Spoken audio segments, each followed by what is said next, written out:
যেটা দিয়ে শুরু করেছি।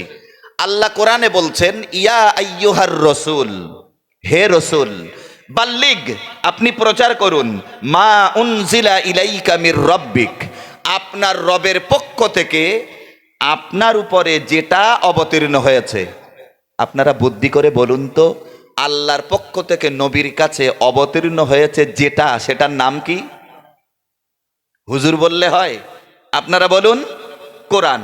কোরআন নাজিল হয়েছে, আল্লাহ বলছেন মা উনজিলা ইলাইকা মির রব্বিক, যা আপনার উপরে নাজিল হয়েছে আপনি তা প্রচার করুন।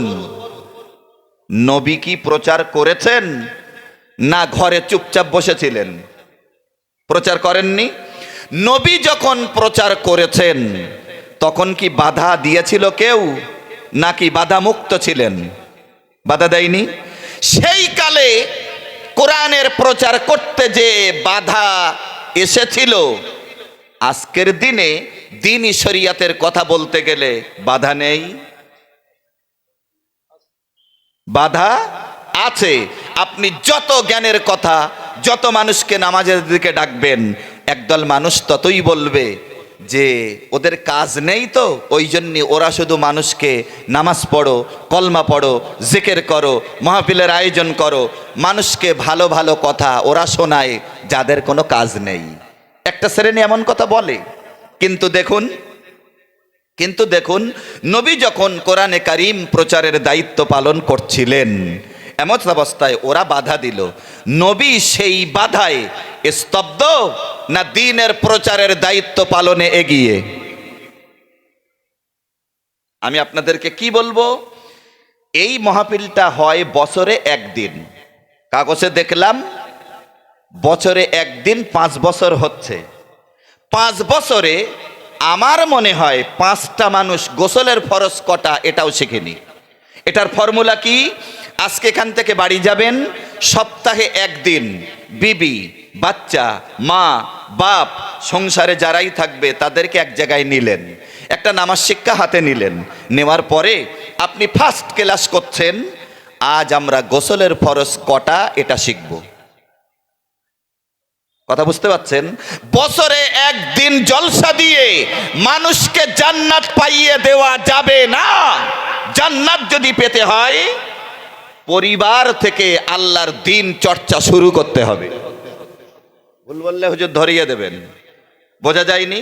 আমার ছেলে গোসলের ফরজ কটা জানবে, ও জানার পরে যারা জানে না তাদের জানাবে। আমার ছেলে জানবে অজুর ফরজ কটা, সে জেনে যাওয়ার পরে যারা জানে না তাদেরকে জানিয়ে দেবে।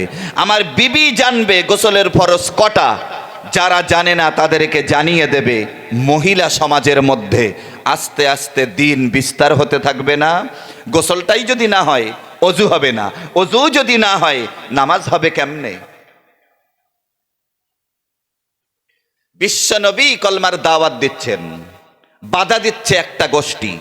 রাসূল করিম সাল্লাল্লাহু আলাইহি ওয়াসাল্লাম বিদায় ভাষণ দিবেন বিদায় হজে। আল ইয়াউমা আকমালতু লাকুম দীনাকুম ওয়া আতমামতু আলাইকুম নি'মাতি ওয়া রাদিতু লাকুমুল ইসলাম দীনা। আল্লাহ পাক যখন হাবিবের কাছে দ্বীনের পূর্ণতা দিয়ে দিলেন, বিশ্বনবী বিদায় ভাষণ যখন দিলেন, তাফসিরে জালালাইন, তাফসিরে মারিফুল কোরআন, তাফসিরে ফি জিলালিল কোরআন, তাফসিরে আনোয়ারুল কোরআন, তাফসিরে বাইজাবি, তাফসিরে কাশশাব, তাফসিরে কুরতুবি, তাফসিরে মাজাহারি, সব তাফসিরে একই কথা লেখা হয়েছে। রসুল যখন ভাষণ দিচ্ছিলেন, রসুলের সামনে সাহাবীর সংখ্যা ছিল ইখতিলাফ। কেউ বলেছেন 1,14,000, কেউ বলেছেন 1,30,000, কেউ বলেছেন 1,40,000, কেউ বলেছেন 1.5 লক্ষ। তাহলে 1,50,000টাই ধরি। আমার যুক্তি বুঝতে অসুবিধা হচ্ছে না তো? খুব ঠান্ডা মাথায় বুঝুন। 1.5 লক্ষ সাহাবীর সামনে নবী ভাষণ দিলেন। কেন বলছি পরিবার থেকে দ্বীন চর্চা শুরু হোক? কেন বলছি?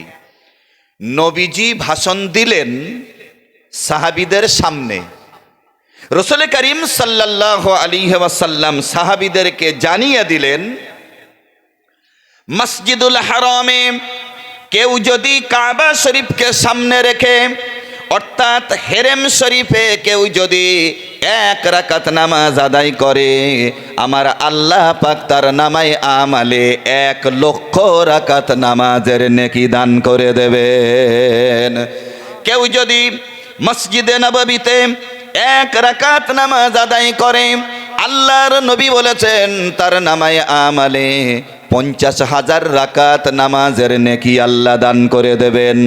জেরুজালেমের মসজিদুল আকসায় ইহুদিরা যেটা নিয়ে সর্বাবস্থায় ব্যস্ত, ওই মসজিদে কেউ যদি 1 রাকাত নামাজ আদায় করে, আমার আল্লাহ পাক তার নামায় আমালে 25,000 রাকাত নামাজের নেকি দান করে দেবেন।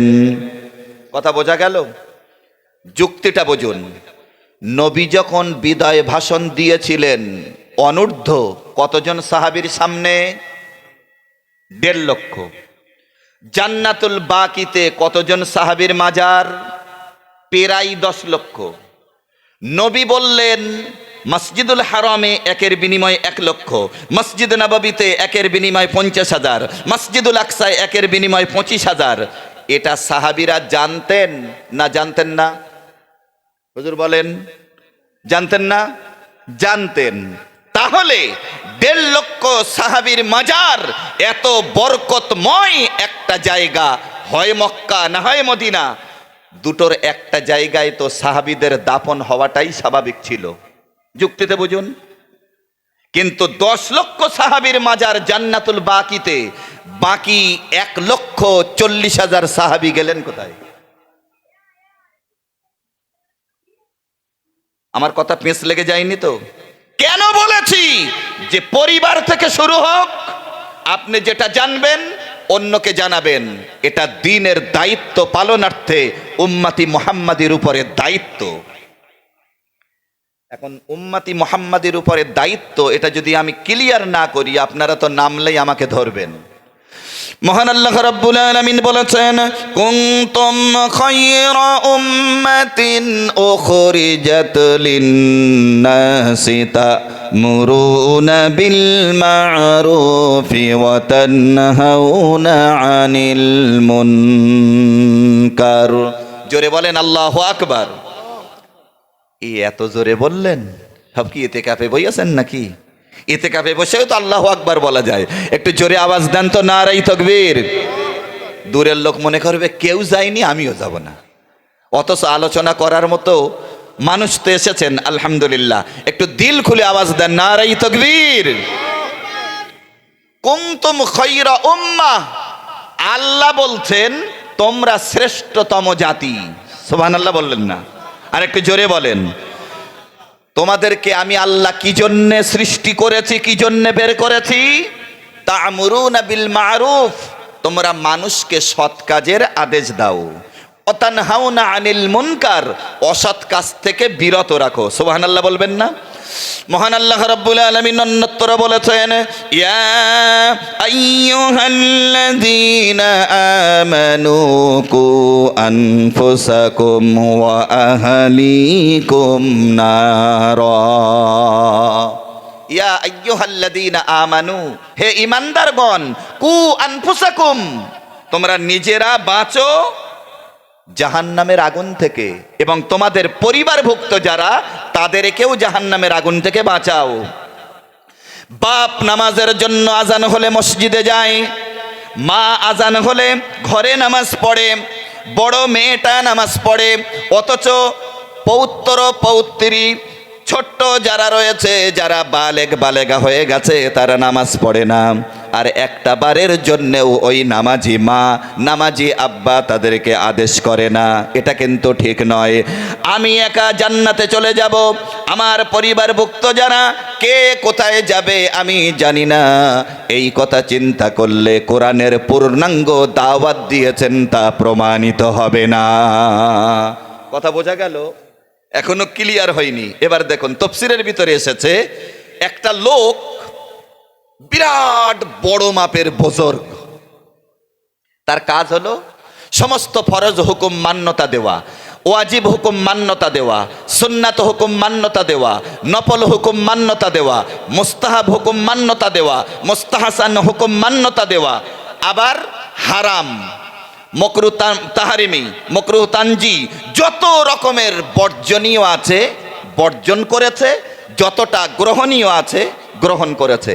এমত অবস্থায় আল্লাহ বললেন, জিবরাইল ওই এলাকাটা তুমি শূন্যে উঁচু করো আর উল্টে গোটা গোষ্ঠীকে সাফ করে দাও।